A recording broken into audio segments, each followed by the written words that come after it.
নমস্কার বন্ধুরা, আজকে আবার চলে এসেছি নতুন একটা রেসিপি নিয়ে। আজকে আমি তোমাদেরকে করে দেখাবো পেঁপে দিয়ে গজা, পাকা পেঁপের গজা। পুরো ভিডিওটা দেখতে থাকো, সঙ্গে থাকো, ভালো লাগলে সাবস্ক্রাইব করবে। আর চলো শুরু করি পেঁপের গজা। পুরো ভিডিওটা দেখো, খুবই ভালো লাগবে। কারণ পেঁপের গজা সাধারণত দেখা যায় না। সম্পূর্ণ ভিডিওটা দেখো স্টেপ বাই স্টেপ, তাহলেই বুঝতে পারবে এবং একবার করে খাবে, খুবই ভালো লাগবে। চলো শুরু করি। প্রথমেই আমি পাকা পেঁপে নিয়ে নিয়েছি।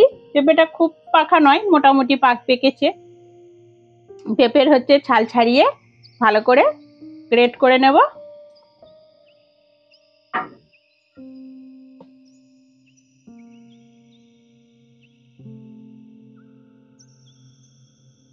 একটু বেশি করেই ছাড়িয়ে নেব, না হলে তেতো লাগবে।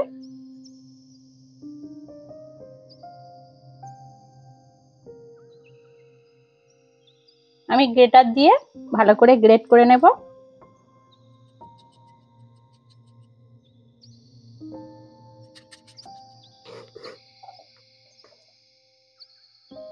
ময়দাটা মেখে নেব এই পাকা পেঁপে দিয়েই। এইবার আমি এই পেঁপের মধ্যে সামান্য লবণ, 1 চামচ পরিমাণ বেকিং সোডা দিয়ে দিলাম, অল্প সাদা তেল,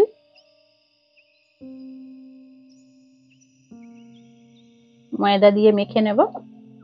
শক্ত ডো একটা তৈরি করে নেব।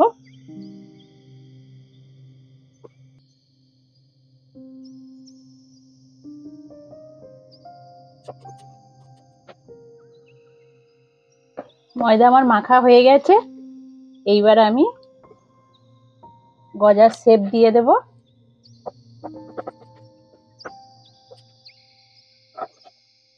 মাঝখান থেকে কেটে নেব।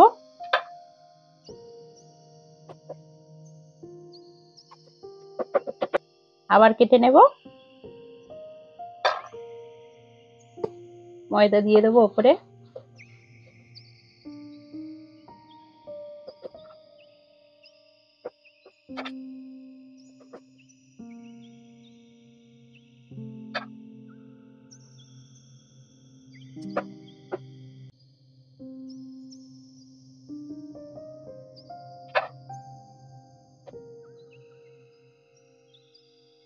কতবার লেয়ার দিলাম কমেন্টে জানাবে কিন্তু।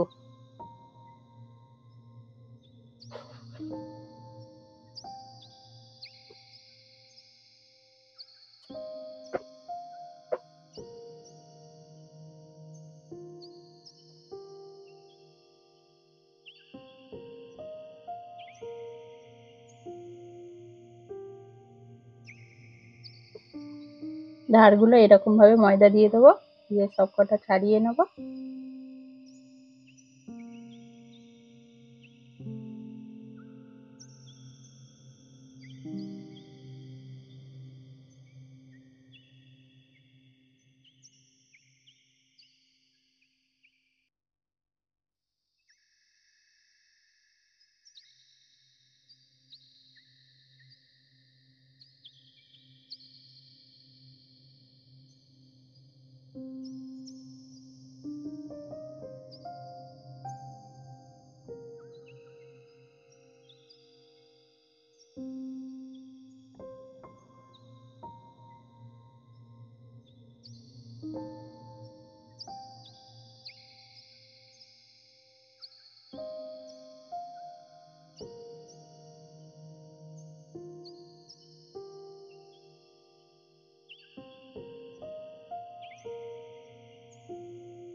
গজাগুলো ভাজা হয়ে গেছে। এবার আমি গজাতে চিনির রস দেওয়ার জন্য রস তৈরি করে নেব। কড়া বসিয়ে দিয়েছি, 200 গ্রাম মতন জল দিয়ে দেবো। সঙ্গে 300 চিনি দিয়ে দিলাম।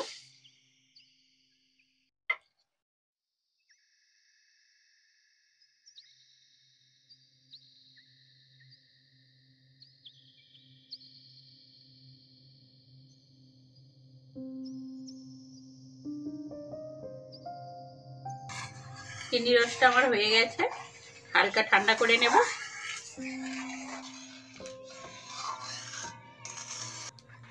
গজাগুলো আস্তে করে দিয়ে দেবো।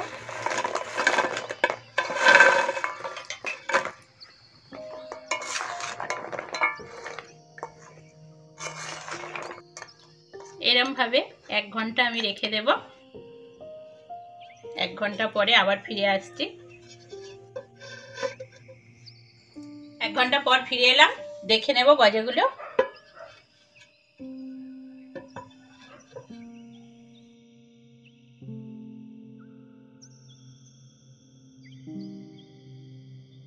আমার এই ছোট গজা কেমন লাগলো পেঁপে দিয়ে আমাকে কমেন্টে জানাবে। আর আজকের আসি, পরের ভিডিওতে আবার দেখা হচ্ছে।